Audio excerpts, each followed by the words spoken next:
All right, good evening. We are actually live and we're on time. 10 o'clock East Coast, 7 o'clock West Coast, and we're going to give people a couple of minutes just to join the Zoom and then we'll get going.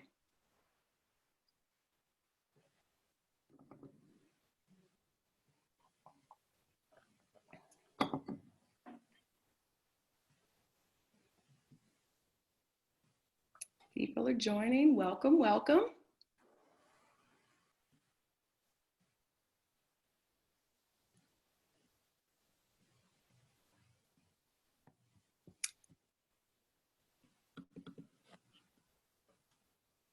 Oh, there we go. Okay, we'll give it a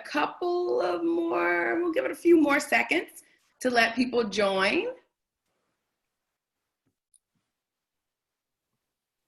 And then we will kick this thing off. Hoping everyone is having a great evening.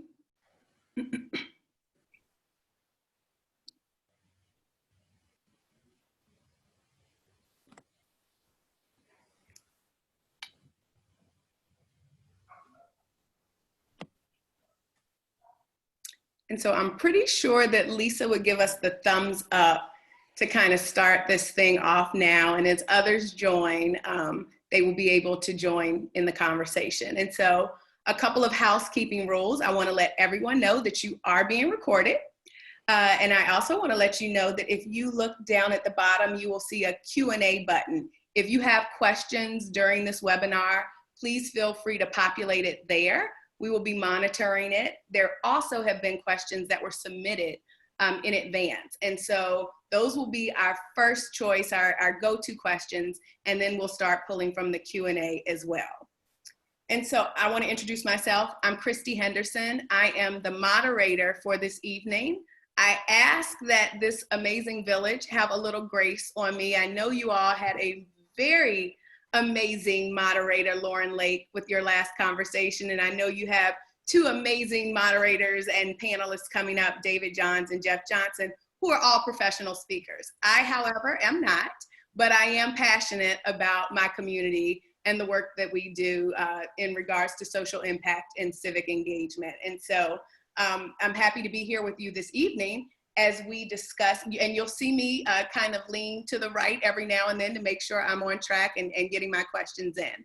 And so welcome. I also want us to pause and take a moment in honor of so many Black lives that have been lost, separated from their communities and from their families, to force us into this very moment that we're in today to have some difficult conversations, but some productive conversations nonetheless. And so if we can just pause for a second.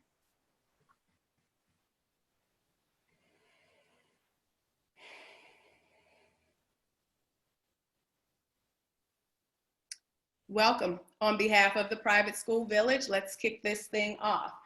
So I've also been informed that I am the moderator for this evening and not a panelist. I'm going to try to keep that in mind and keep many of my opinions to myself, but I'm also a Black woman. So you know what they say about Black women and their opinions. They're typically right, but I'm gonna hold on to that. And we're gonna dive right in this evening as I introduce our panelists for the evening. Elizabeth Denevi, Director of East Ed and co-founder of Teaching While White, as well as Stefanie Brown James, co-founder of the Collective PAC. I'm going to dive right in, ladies. You all, the village has your bio, so I encourage you all to reference it, go back and check it out after this amazing conversation, but I'm gonna dive right in and let you all introduce yourselves. Elizabeth, take it away. Great. So good evening, everyone. It's a pleasure to be a part of PSV. I sort of heard about your founding. I'm on the West Coast with you, but I'm up in Portland, Oregon. But I work with a ton of independent schools in LA. I'm actually from San Francisco originally. So I'm with you in California. We're all one California for this conversation. And it's a pleasure. And I am directing East Ed, which is a nonprofit. It was actually founded in DC. And we've been working with private and public schools, universities, colleges across the country on issues of equity and diversity. I'm also a professor at Lewis and Clark, which is a small liberal arts college here in Portland, and I teach in the Graduate School of Education and Counseling. Thank you, Elizabeth. Stefanie, welcome. Please tell us a little about yourself. Thank you so much, Kristi, and it's a pleasure to be here with Elizabeth tonight. I'm so excited to join this conversation as a mom of 2 toddlers. Yes, pray for me as I will pray for you. I have 2 wonderful sons, Carter and Elijah, who are 2 and 4 years old. And so to be a mom in the school setting and figuring out what all this means as a Black parent in this time, it's not an easy feat. And so to be able to join this conversation with you all today is so important. As Kristi mentioned, I am the co-founder of The Collective, which is an umbrella organization that actually houses 4 different organizations under it. We have a PAC, a super PAC, a 501c3 nonprofit, and a 501c4 organization. And at the end of the day, we are an organization that is focused on building Black political power, to make sure that we have equal representation for Black people in the political process on the local, state, and federal level. And so tonight I am very excited to talk to you all about my experience with The Collective. I also served as the National African American Vote Director for the Obama campaign in 2012, where I oversaw the initiative, the campaign to turn out Black voters to reelect the president. I'm the former national field director for the NAACP. So my background is in civil rights, my tool sharpening is in politics, and my passion is in parenting. And so I look forward to having this conversation with you all tonight. As we talk about passion, before we jump into the questions, I want to throw something to you both. We're amongst family this evening, and so it's really important to me to hear and learn why you do this work.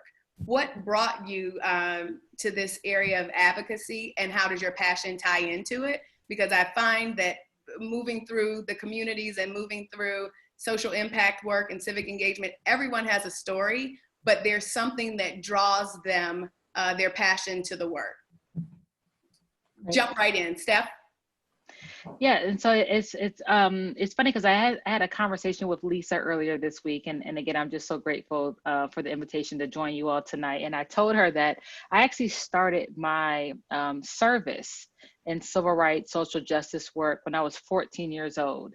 And I must say, just in thinking about Elizabeth and the work that she does, I had in the 8th grade a teacher who is one of my favorite teachers that I ever had, and she was my Black history coach. And she was a white woman who instilled in me the passion for Black history and Black people. And from her really helping to guide my interest in learning more about Black people in America and across the diaspora. And then at 14 years old, I joined the NAACP and my local youth council. I started to see and understand that even as a young person, I could have a say in what was happening in my communities. And also that there were outlets out there to help train me on how to express myself in a way that could not only be heard, but could be actionable. And so I really have rooted myself in making sure that I could be, I would say, a translator of feelings and emotions to help people understand how you can build power from that, and to actually be able to affect change in your life and for those around you. And so from joining NAACP at 14 and being involved in my college chapter at Howard University, where I was the college chapter president there, and then eventually joining the staff of NAACP, I've always worked to make sure that I could be a resource to help make things very crystal clear that we as individuals, as voters, as people who are attached to everybody else in your community, that we can have power with gaining knowledge for ourselves and making sure that we share that amongst each other to continue to address these systematic changes that occur in our communities, but that we can actually have a say-so on making a better tomorrow for all of us. Thank you for that, Stefanie. Elizabeth, what brought you to the work? Well, it's powerful to follow. Thank you, Stefanie. It's so funny. I have a son named Carter as well. So I was telling Stefanie beforehand, I don't have 2 toddlers, but I got 12 and 14 that are giving me a run for my money. So, we bridge this, we span the gap here. And it's so interesting because my story, Stefanie, is the almost 180 degrees from your story. I was a white girl growing up in San Francisco, had no idea I was white. I was just Elizabeth.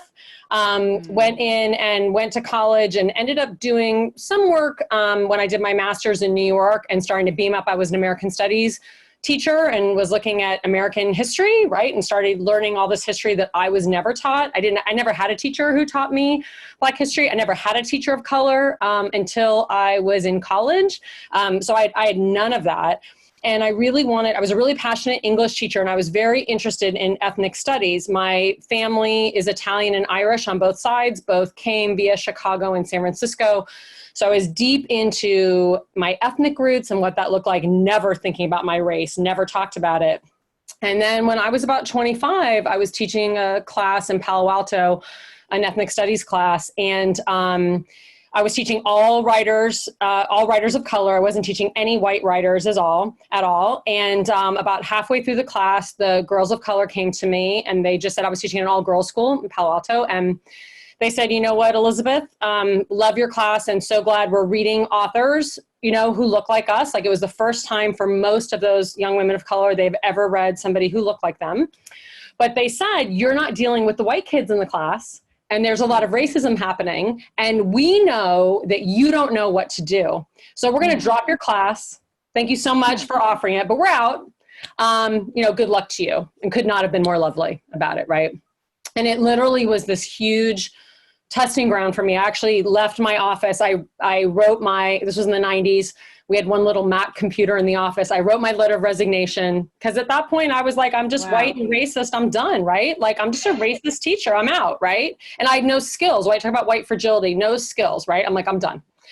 Marched across the quad, went to go to my head of school office. Luckily, she wasn't in. She didn't, because she probably would have let me quit. And I bounced down to our dean of students, another white woman. And she said, Elizabeth, now you know you're white. I can work with you. And she's like, roll up your sleeves and get busy and go back and teach those young women. And I was like, what do you want me to do? She's like, you need to reach out to those girls of color. You need to ask them to come back to the class. And here's the book you're going to teach. It was 1997, and Beverly Tatum had just published Why Are All the Black Kids Sitting Together in the Cafeteria? And Other Conversations About Race. I tore it up into 18 sections because that's what we did back then, because you didn't jump on the internet and order copies. And I taught that book to my juniors and seniors. And it was a moment that pivoted my whole career. I never understood any of my role in being an anti-racist or fighting any of that. And it was that moment that I committed. So I went back and got my PhD in education and looked specifically at the civil rights movement and what came out of the civil rights movement to transform schools. I was really interested in school desegregation efforts and sort of what had happened in talking about race in schools. And what's interesting now is my husband's African-American, so I'm raising 2 Black boys. And I was telling Kristi and Stefanie before we got started that my school, my kids are at a lovely K-8 here in Portland, and they just had a Black Lives Matter protest. And there I was, we probably had 1,000 families, I think every family in the school was there, and started the 8th graders, led it with the kindergartners. So I like to say, I spent the first half of my life never thinking about race and have dedicated the last 25 years to trying to do right by students. And really my passion, I love to support families of color. And we were a family of color in independent schools, and I was an administrator for 25 years. So I get it. And I really want to help white folks who are trying desperately to understand what's happening and how they can work for allyship and change. And so that's why we founded Teaching While White 3 years ago. But I partner with a lot of folks of color in doing that. And it's an honor to be with you here tonight and to be able to support families, because I feel like there's a lot of things that we need to know about that nobody tells us. And unless you're on the inside of a school, it's hard to know. And so I feel like I can use my voice for change in that way. Absolutely. Well, let's do exactly that. I think. Can I add on to that, Kristi? You sure can. One, and I hope this isn't inappropriate to say, but girl, Irish, Italian, and Black, y'all have some good food going on in that household. I will say that food is love. I just want to tell you, food is love. Those are my 3 favorite things to eat. But anyways, because I think I'm part Irish. Let me just say that. My mother wants to go.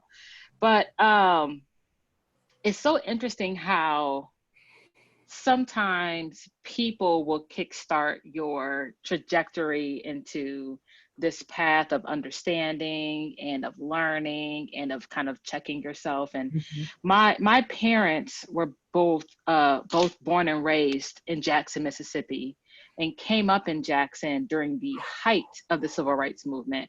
That's so my deep. mom was born in 50, my dad was born in 49. And around the corner from my aunt's house is where Medgar Evers lived, where he lived, where he died. And I can remember there were times when I would ask my parents about, what did you do during the civil rights movement? You know, like, how was it? And they were like, we were just with Black people. We didn't even know it was happening around us. And at this point, they would have been teenagers when the civil rights movement was going on. And they weren't able to translate their experiences in a way for me to make me conceptualize both the Black experience from the South during the civil rights movement, and how me as a young girl born in the 80s, raised in the 90s, could then take their experiences and build upon it, because they actually weren't involved in any kind of way in civil rights. And at times even told me, you need to leave NAACP, like, it's taking up too much of your life. You need to focus on school, get your schoolwork done, not your extracurricular activities. And so I realized like how important it is for a family, and I just think external people, the role that they can play in helping you shape not just real world experiences, but also shape that passion in you, to help you realize, like, you know, I don't actually know and I want to know. And I think when it comes to our young people, and as parents and our young people, just putting them in positions to be curious so that they can say, hey, I want to learn more about this, can be a very powerful tool in getting them on a trajectory to saying that they want to do more activity-wise in racial justice or social justice or civic engagement. Absolutely. I mean, there are definitely a whole bunch of different avenues to the same destination. And I think that, you know, what brings us to advocacy work, especially here, could be family, could be your children in school, could be partially your passion, which I think it sets up this question well. And I'm going to throw this to Stefanie. Stefanie, what are your thoughts about where we are as a country right now and the opportunity it's creating? And what are your top tangible things you think parents and students can do to support more meaningful and lasting change inside school or outside of school? Yeah, I can remember when I worked for NAACP and working in a field office in the field for NAACP, and I actually ended up holding the same position that Medgar Evers held at the NAACP. So that connection was always very personal to me. We always used to say, we're working so that one day NAACP doesn't exist. We don't need to have civil rights organizations because we have equality, we have freedom, we have liberation, we have justice. And so over these past couple of weeks, and I would just say past month, if you want to expand it out, so the world has changed. The world has changed. In communities near where I live in Ohio, to have all white marches talking about Black Lives Matter. To have the NFL say, oh, maybe we made a mistake. To have Black people even feel, those who didn't quite feel comfortable saying, yes, we need to have these systematic changes happen. I feel like we are in a great place. I hate that we have had to have traumatic murders happen visually for us to get to that place, because we know that these things have existed and have happened to Black people forever in our history in America. But it's almost as if literally the curtain is rising on the realities of America. And people are saying, you know what?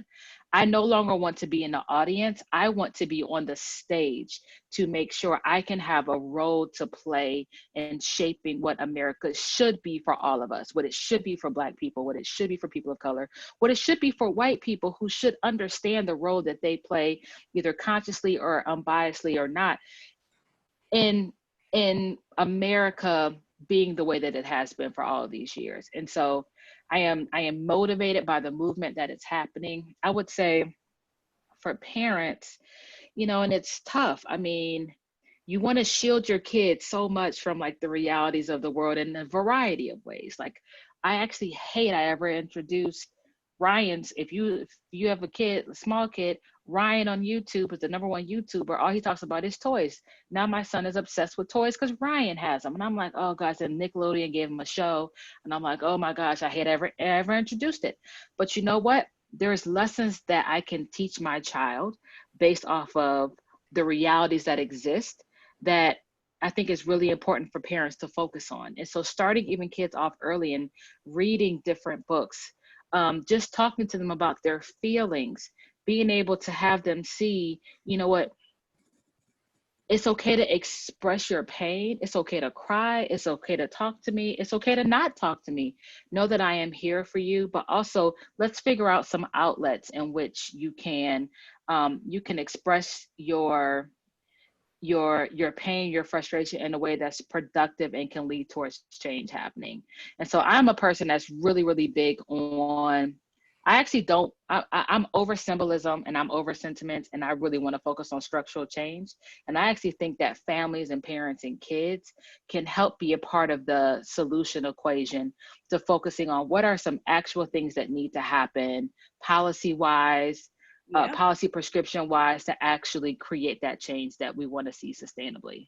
And you're setting up our next question. I mean, Elizabeth, how do we not miss this moment? What are some of those things that parents can look for and work towards with schools that positively impact diversity as part of a healthy school culture? Yeah. I mean, schools, I agree with Stefanie. It does feel like the world has shifted in this really interesting way. And it is unfortunate that we have to have both a global pandemic and then all of this racism, you know, recorded, right? And like just brought out before us.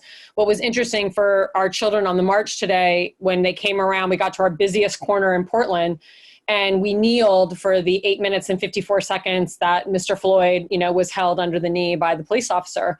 And it was interesting as the kids were talking about, like, 8 minutes is a long time, you know, when you're sitting to try to do this and help them to understand. And I guess what I want all parents to know is that we, to your point, Stefanie, we can have these difficult conversations. They can understand what's happening in the world if they know there's a remedy.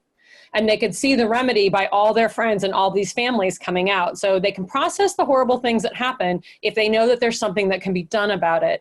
And when they can be part of that change, and I'm lucky to be part of a school community that wanted to move forward and do that, right? Not all schools are going to sponsor a K-8 march, but it was really led by the students. It was the 8th graders who came forward and said, we're graduating and we want this to be our graduation present.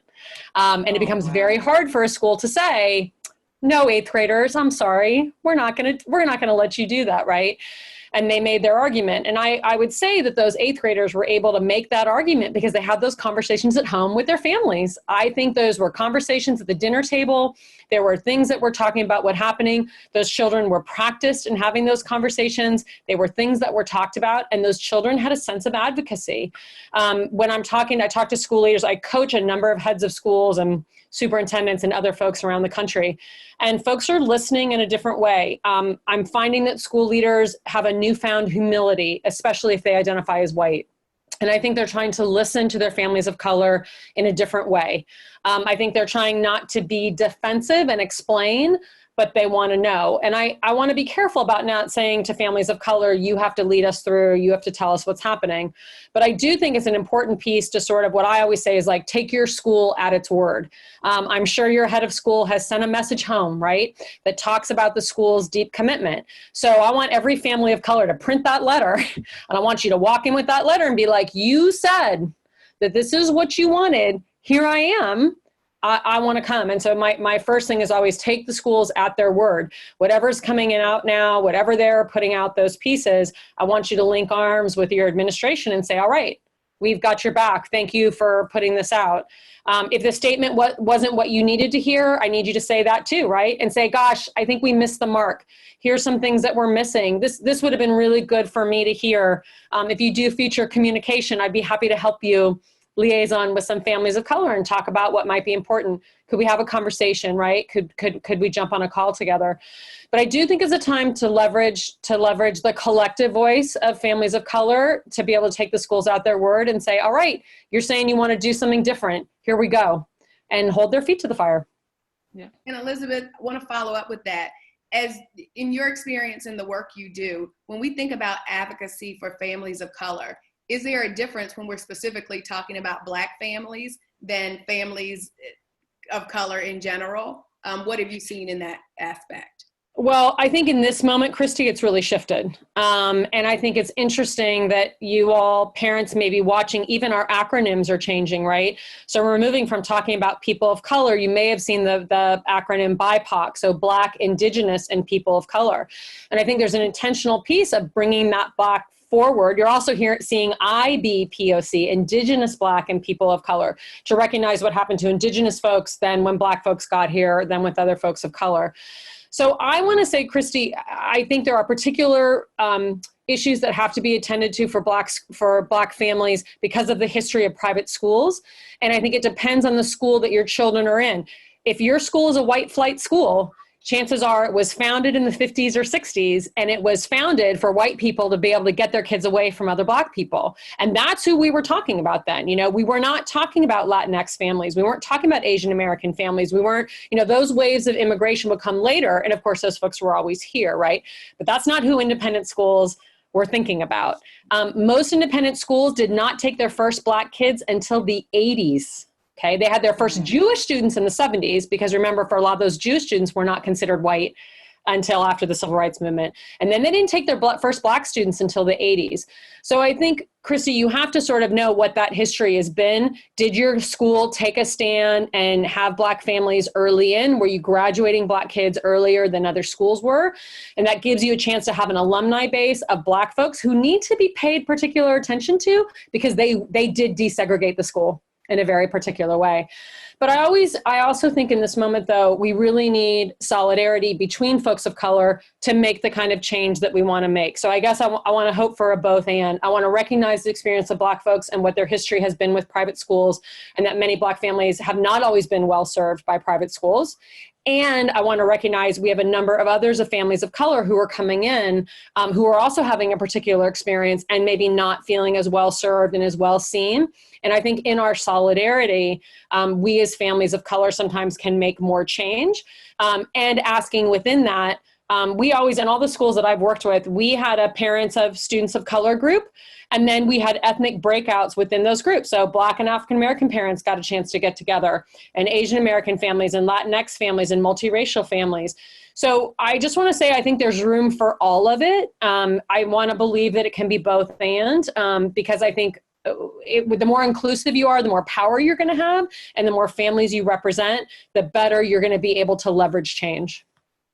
Got it. And Steph, I feel like you have something to add there, but I'm going to hold on that, and I'm going to throw this one to you.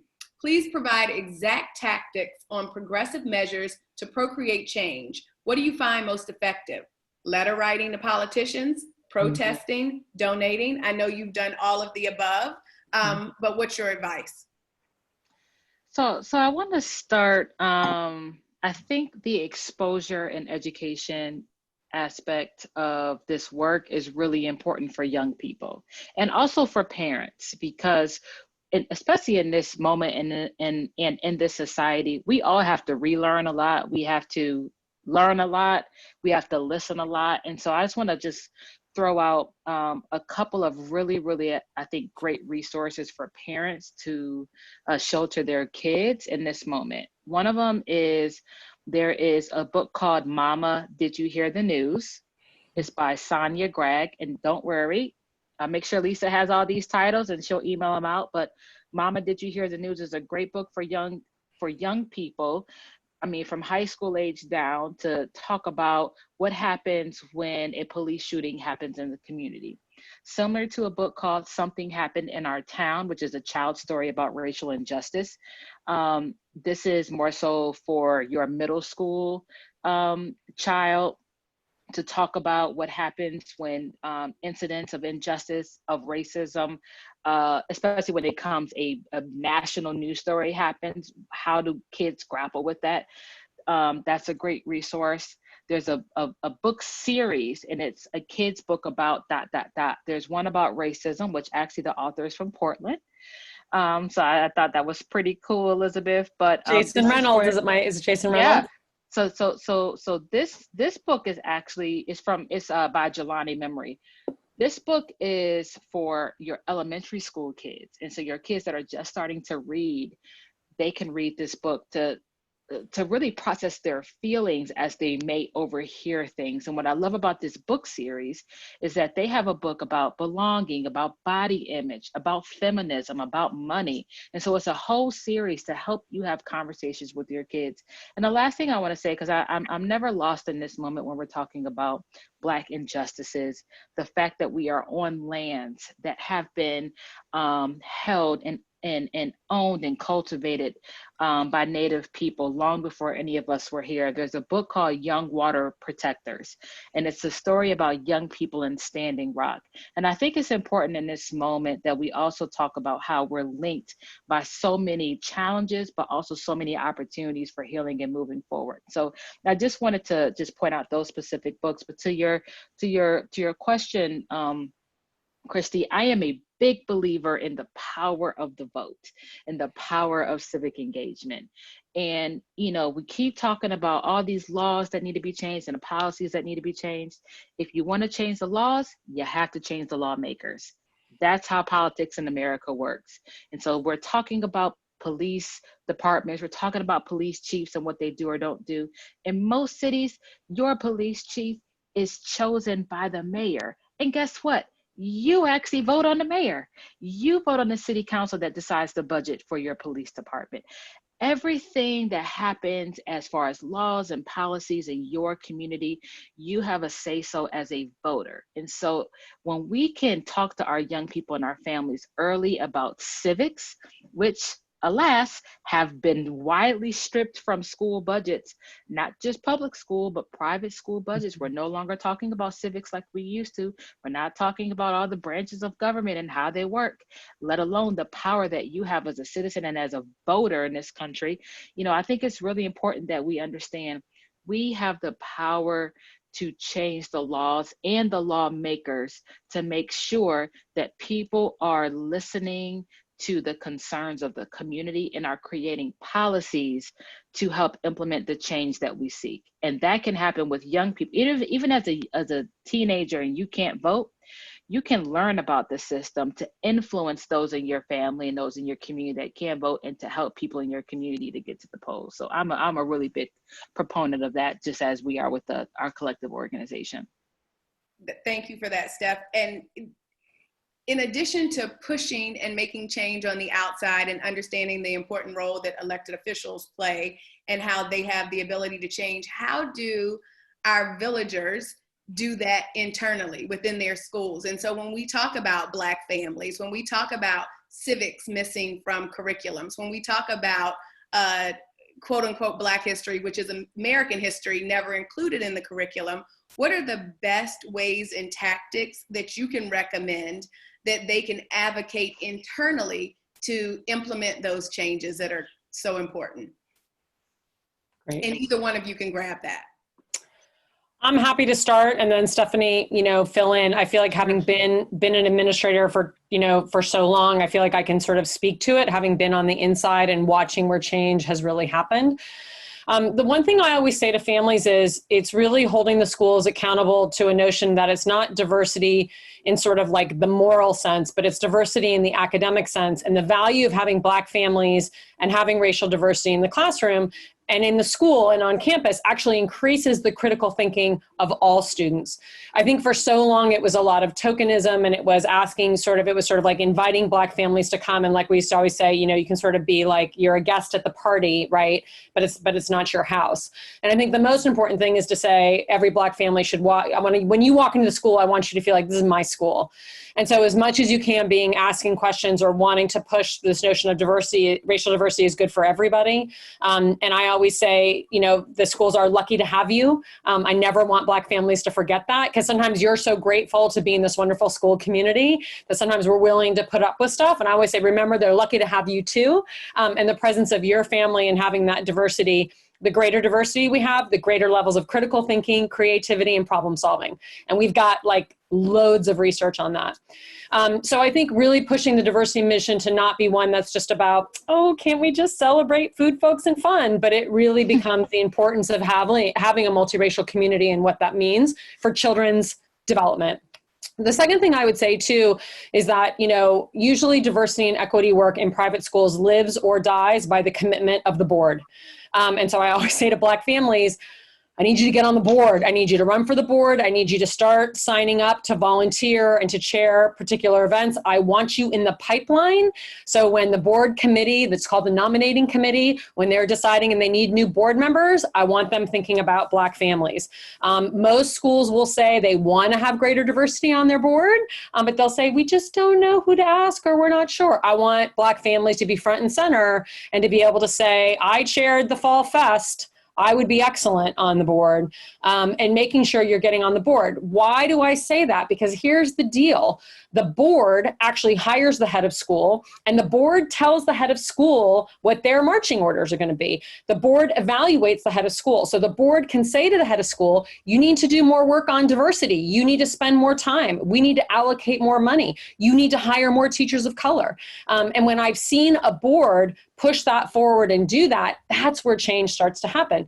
Similarly, if a school is trying to work hard and they want to do a great Black History Month piece, or I was just talking to school recently that they, for years of wanting to have a Juneteenth celebration coming up on June 19th. And every year, that would happen, but the board always says, we're not going to recognize this. We're not going to move forward, to be in a place to say, no, we actually are going to recognize these things and we're going to talk about them. And the board says, no, the school has to talk about it. Board members are the gatekeepers. They are the keeper of the mission and they're in charge of all the money. And so it's really important to have Black voices and Black parents at those spaces, but you're going to have to pipeline. You got to start volunteering. And unless you already have board experience, if you're on other boards, then I would say, please share some of your time and get on your school's board. But it's just incredibly important. And the next thing I would say is on curricular issues. Really paying attention to what's happening, about what's happening in your child's grade, getting to know the curriculum, asking the teacher, hey, can I get a preview of some things you're going to talk about? If things are missing, then you're willing to say, hey, my family has some experience, or I would love to come in and do an exercise on this or talk about this.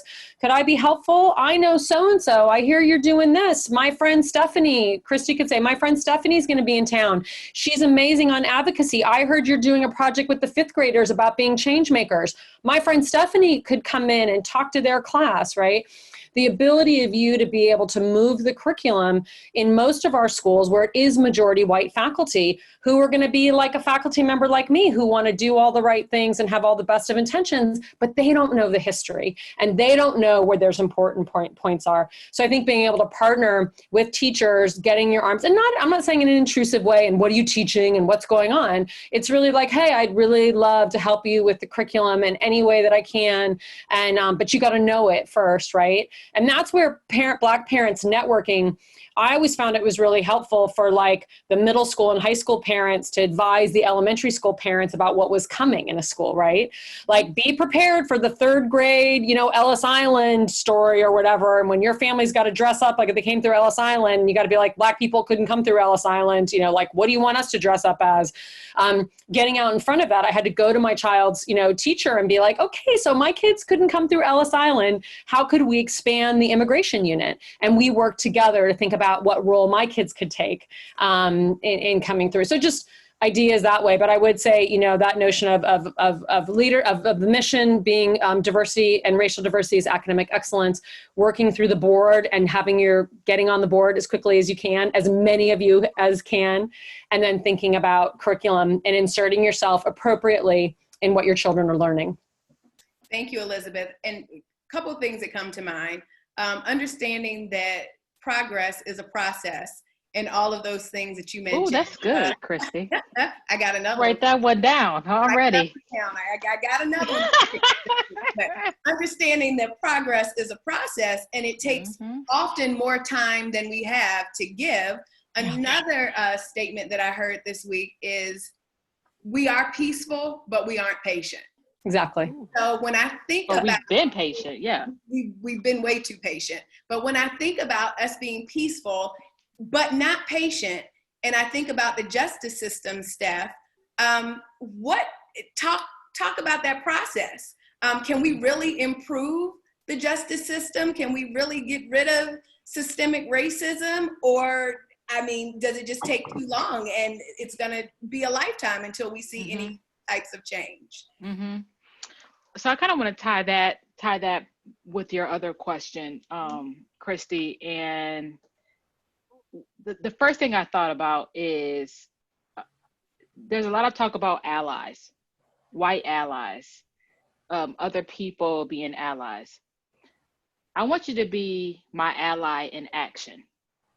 So for me, my two boys we actually drive 30 minutes for our boys to go to a private daycare school. It ain't really a daycare, it's more school-like than it is daycare. And that's because it's the only school in the area that we live in that has the state, they're outstanding on the state charts or whatever, but they have the cultural diversity. And I've realized that this school, which has a majority white board, to your point, Elizabeth, that there were certain parents that they were seeking out to be on the board. And there's times when we really need white people to be our allies in action. And so it's not enough to just want our kids to be on the soccer fields or the basketball courts with your kids. We need to make sure that you are also our allies in advocating for more Black people, as you said, Elizabeth, to be on the boards, to be on school boards, to be on city councils even. And so what I would say is make sure that you're having conversations with your white friends about what you need. I need your support in this way. I need you to host a fundraiser for me if I'm running for city council or a school board. I need you to speak up for me in this way because you know X, Y, and Z. I think it's really important to make sure that your allies are there for you in that way. But I would also say, I think the advocacy role that parents have to play is so significant. And I know that's very challenging because you're trying to figure out your professional stuff. You have these kids, you have dinner, you're trying to have a life. If you got a little honey bun, you're trying to see them, you know what I mean? You're trying to get your nails done. You're trying to do it all. I would suggest, just as a very practical thing, listen, the reality is you can't do it all.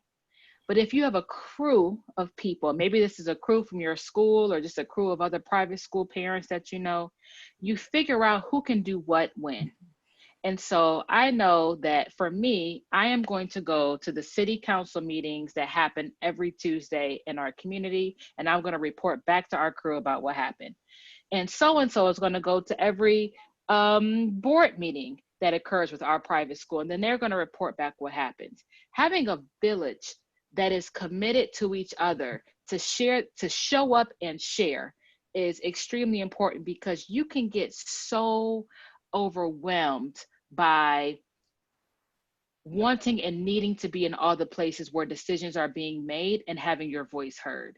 And so making sure that you cultivate that crew to actually have a presence and to have a say in what's happening is so important. And which, of course, if you can be one of the decision makers, that's even better. But to your point, Kristi, about change happening, one of the things that I loved about growing up in the civil rights organization is it taught you perseverance. So I may not have a lot of patience, but I sure got a lot of perseverance. And so I am going to focus on, I would rather have a long-term strategy that will get me the outcome that's sustainable to create systematic change than a short-term process that will make me feel good, but still be in a situation where I am suffering from the systems that continue to exist. And so I think that being able to understand that this is a long game. And as a part of that long game, one of the most important things you can do on the front end is educate yourself. Educate yourself, educate yourself. know the process, know government, know budgets, know what it means when people are saying defund the police. Some people are saying defund the police because they literally mean defund the police. Some people are saying defund the police meaning, you know, diverting resources to community systems that already exist that would actually better respond to challenges in our community that where police presence is not necessary. Understand what's actually going on in your community for yourself, and then share that information, preferably with the crew that you've cultivated as your little cohort. Last thing I would say is make sure that along the way that you are preparing your kids for the realities of what the day is. You know, we live in a majority white community where we are currently.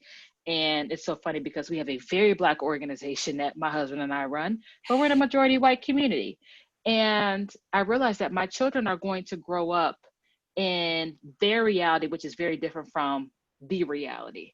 And so I constantly, even at 2 and 4 years old, am making sure that I am letting them sit with me as I have Zoom conference calls about what are we going to do to enact change with this policy, or who should we be electing now, or just that little bit of exposure. I have them listen to Kristi on the phone. I have them like little, you know, peek in the conversations because the seed is being planted. And as parents, it's our job to continue to fertilize that with truth in a way that helps them to know that they can express themselves, but also that they have power over situations, which ultimately, last point, Kristi, I'm sorry I'm talking so long-winded. My last point is that we should have hope. We should have hope, and we should have a perspective that in 400 years, which I know seems like a long time, but in the span of humanity, Black people came to this country enslaved. And we are now in 2020 in a position where we have the conveniences, we have a lifestyle that our ancestors could never even dream of. That's because the people put in work to make that happen and tore down systematic oppressions along the way to get us to where we are. So we have to work in 2020 to uphold what our ancestors have done of all backgrounds and races to continue to push that progress forward. Excellent.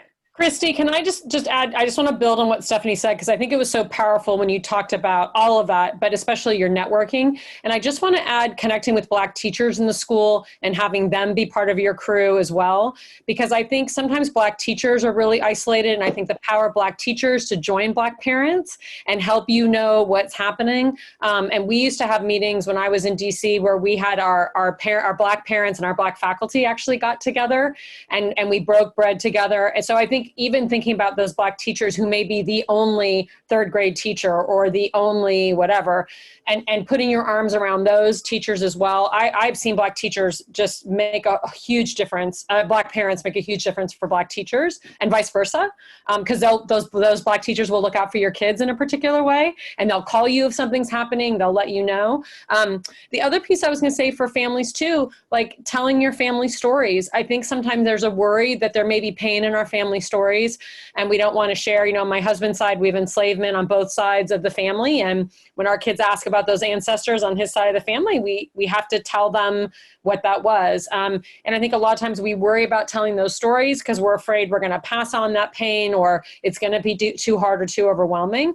But I think the power that Black families can have to share exactly what you shared, what's been our story, where did we move, what's happened. Like, you don't always know your kids are paying attention. And then all of a sudden this stuff comes back later. They're absorbing every minute of it, but those family stories are really powerful and helping them know they're part of this longer legacy. So ladies, you all have spoken eloquently about the process. And long. And all of the things. Sorry, I think we went too long. No, this is all good stuff. But I hear tactics, I hear boards, I hear networks, I hear, keep showing up to the meetings and all of these great things. What happens when none of those work? What happens when systemic racism prevents your strategies and plans from going as you like them to go? Is there a time that we now need to protest? Is there a time that we now need to sit in I drove through Richmond, Virginia yesterday and watched them spray paint Confederate statues and pull them down. Is there a moment that needs to happen? And so I throw this out to both of you guys that these processes sound great, but at what point do we take it to the next level because we understand many of the barriers and challenges that Black people and Black families face when it comes to making change? I'm gonna say something that's so ridiculous. Oh, good. You go first. You go first, Stephanie. That's good. Burn it down, but I was not going to say that. This is not the after Burn dark. it down. It's like it's related, but it's not even related to what you're saying, Kristi. I love IHOP. I love IHOP. Let me tell you what. No. We're still boycotting. We're still boycotting Waffle House. Yes, we I are. hope IHOP is still okay. So this is probably. Is Bob Evans okay? Because I also love Bob Evans. That's Midwest though. It doesn't even sound okay, Stephanie. But okay, let's say IHOP. I love IHOP. Let me tell you why. I go to IHOP with my family. I'm going to get the waffles, maybe with a side of chicken. Okay. My husband's going to get a turkey club. Okay. My mama is going to get some mashed potatoes and a slice of turkey. Like what I love about IHOP is there is something for everyone, but when you leave out of there, everyone is full. IHOP did its job. It fed all of us. It made us all work towards the end goal of getting full for cheap, but full. I say that because the IHOP wouldn't be the same if they only serve waffles or pancakes. Wouldn't be the same. They have to be a full service operation to get all of us fed and where we need to go. In this movement, we need all of it. You need the advocacy. You need the protests. You need the electoral work. You need the radicalization. You need the conservative viewpoint of stuff. You need to also be challenged to really figure out, what do I feel? What do I think? But ultimately, at the end of the day, the goal is for all of us to be fed equally. And we have continued to exist in a situation where not only does some people go into IHOP and they get a limited menu and they're charged 10 times the amount and they can't even afford to eat there. So you're not only leaving full, they're actually kicking you out the door. So I think it's important that we all figure out, where do you fit in? Because there's no longer an option where you can do nothing. That's out the window. If anything 2020 has taught me, there is no longer an option to do nothing.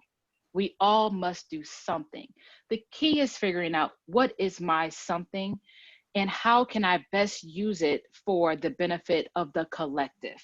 So whether that means you are an artist and you know what, I am a great painter and I will make the best protest signs I can make, or I am a great communicator, I will make sure that I am at those city council meetings explaining what she's trying to say that she can't communicate. You have to figure out in this moment what you can do as a parent, but then also see the gifts in your children. I can already tell with my 2 and 4-year-old, God help us.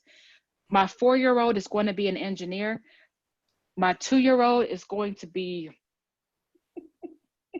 a stripper. But you know what? He's going to entertain the people in a way that's going to bring them somewhere where my son can teach them something. You know what I mean? Like, this is the moment for you to really talk to your children. Understand how you can help them be effective in this moment.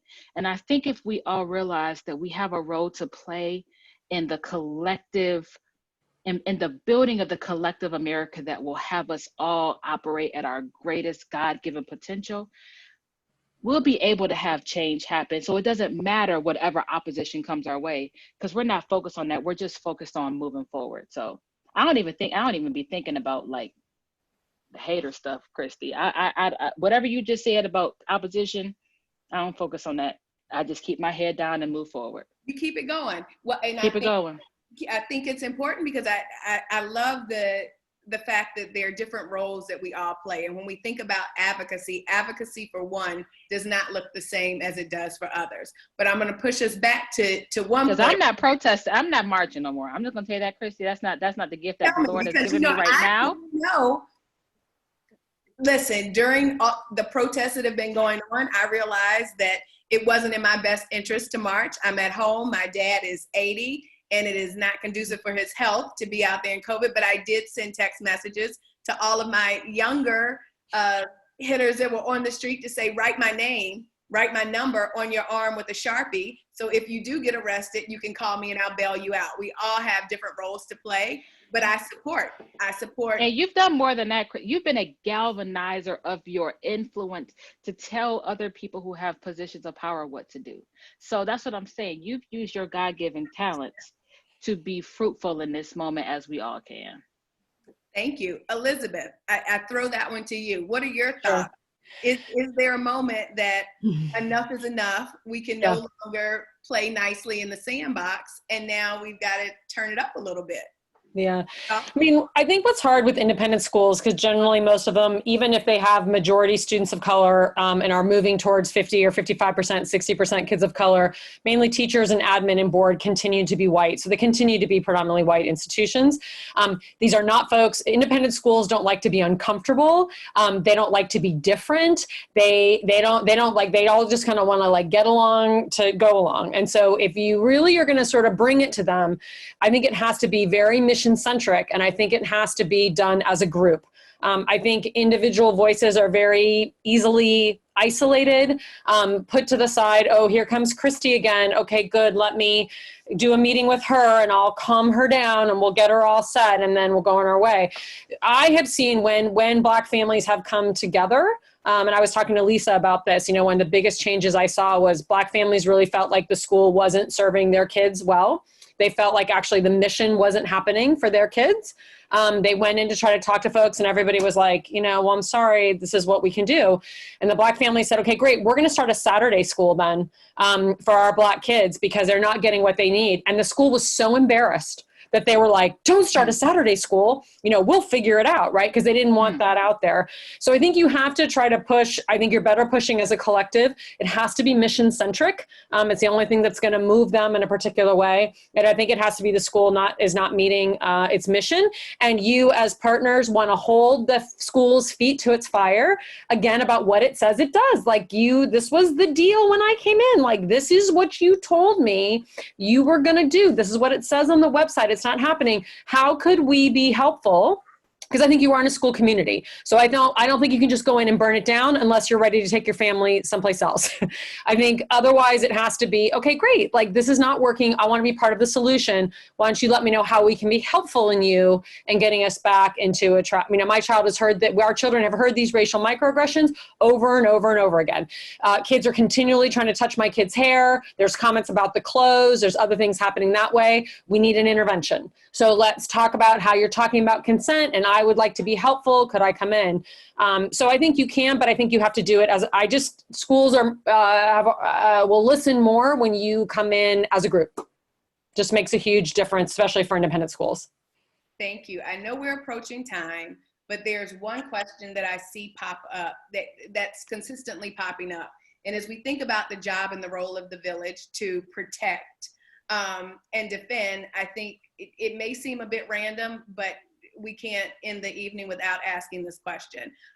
One of the questions is, what should my child do when stopped by the police? And I'm assuming, understanding the village, that we're referring to our Black children. What should our Black children do when stopped by the police? I'm throwing that out there. Steph, I'm looking at you, and then we'll pivot into Elizabeth. Sure. Take it away.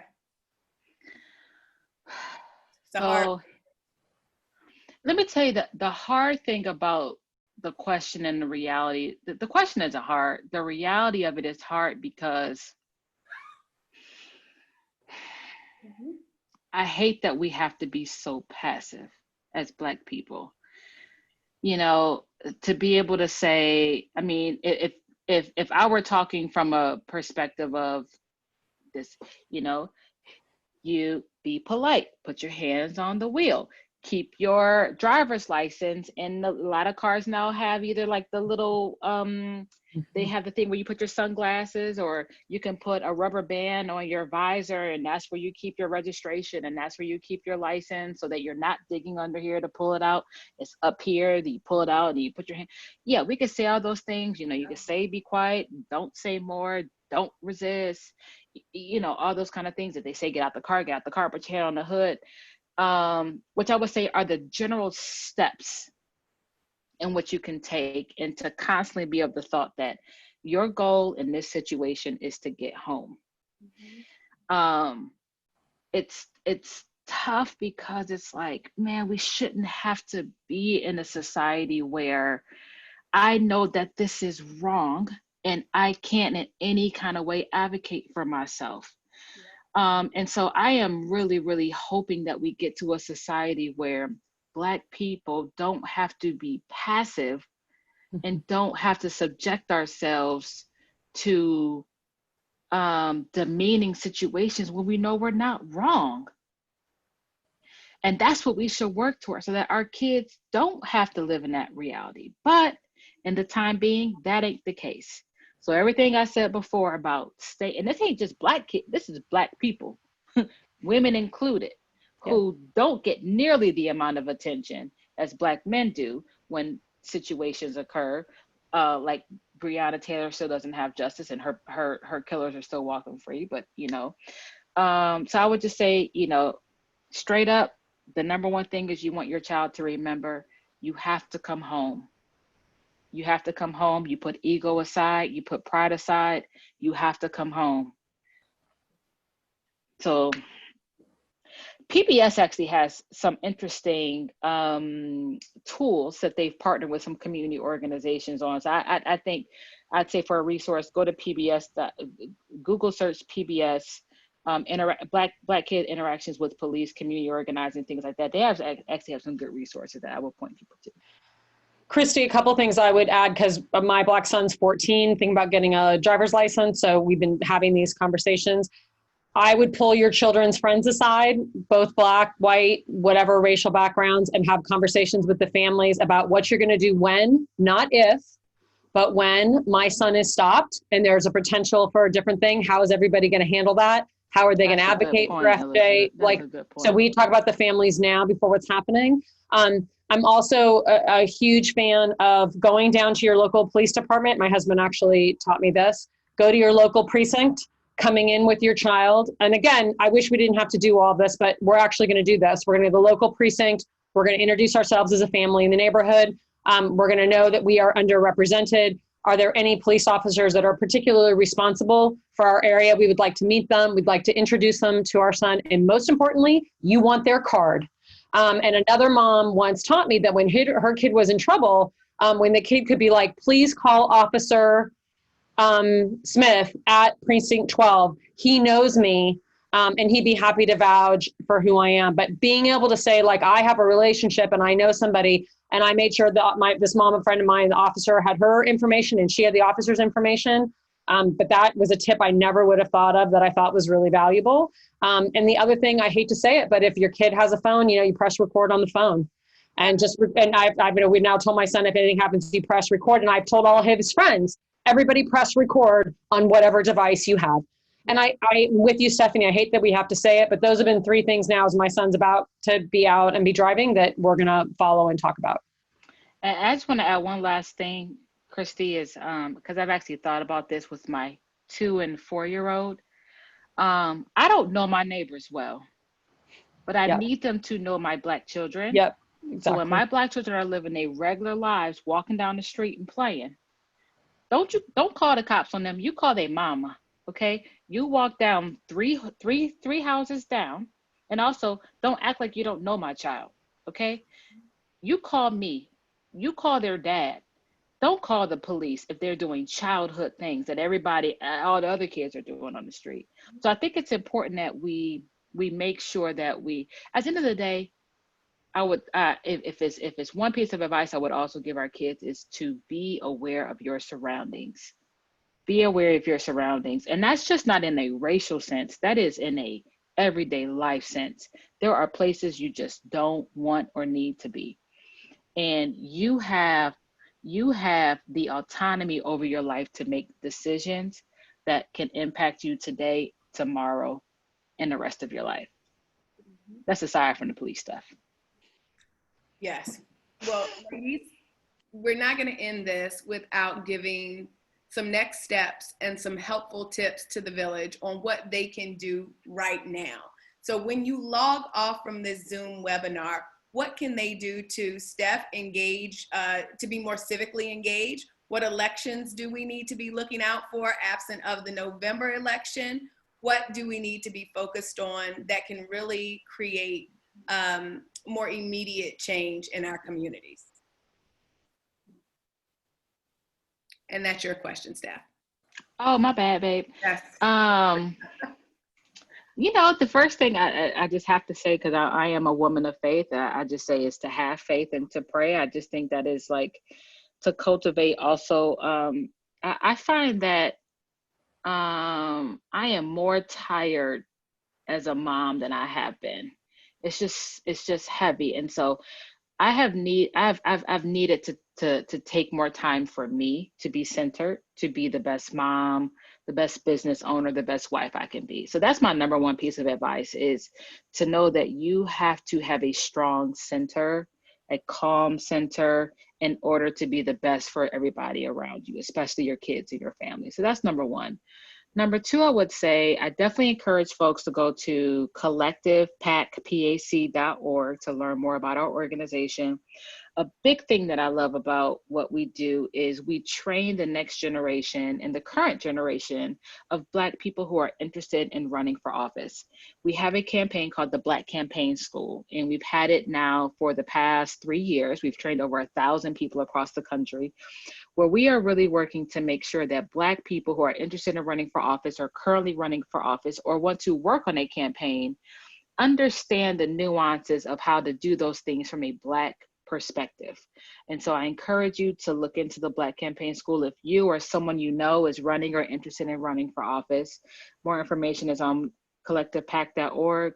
And also just understanding the importance of your vote. We're about to actually on Monday launch our Vote to Live campaign, because we voting to live, gosh darn it, these days. And as a part of that, we're working to register 250,000 unregistered voters, or those who have been purged for the rolls, or those who have gotten their voting rights back through restoration. And so, you know, help us out. I'm gonna just say that, help us out, help us spread the word, help us talk about the fact that to change the laws, we must change the lawmakers, because I believe rooted in that message is a hopeful, powerful action step that people can take. That if I want to change the laws, I have to change the lawmakers. And so whether you're doing that through the form of protest or at the ballot box, those things are important. And so those would be my core takeaways for everyone tonight. And just thank you for having us. Elizabeth, what can parents do? What can the village do to turn this moment into a movement and encourage their schools to be better? Well, I think one thing is for Black parents, you know, to sort of log off and maybe the next couple of days, send an email to your head of school and let them know that you've been watching what's happening and you want to be helpful and supportive. And if there's anything as you as a Black family can be a resource or can be helpful, just know that you're pulling for the school and you want to be a resource. I think also if you're not networked with the other Black parents, I mean, I think using this PSV model to take it into your school. And if you don't have an organization for the Black families that are on site in your school, to Stefanie's point about your immediate village, right? You have the private school village, but this immediate village in your school, you might say, I'd like to organize the Black parents. You know, could I get a list from the school? Could we come forward and would like to get a meeting together so we can talk about how to help each other and support the school and use some of the resources. I know Lisa has been gathering resources and has shared some great infographics and other things that PSV is sharing about what parents can do. But I think maybe you get off and you at least try to organize the folks who are right around you and use this model, this larger model, to help you move forward on that. But heads of schools are struggling right now. And I think that they are nervous and they're worried and they want to do the right thing. And so I think it could be a great opportunity for your head of school to hear from you. Whether you've done it before or you haven't done it before, I would do it. Thank you, ladies. I want to shout out and do a very special thank you to Lisa Johnson for organizing this. I think Yay, Lisa. Thank you, Lisa. Thank you, Lisa. Thank you, Lisa. To the Thank you, village. Kristi. Thank you, Kristi. Thank you, everyone. Thank you. Thank you, Thanks. ladies. To the village, be safe, keep fighting, and we are here. We're an extension of your village. So anyway, I know I speak for all of us. Any way we can be of service, please let us know. Thanks, everyone. Have a great night. Bye. Bye. Bye.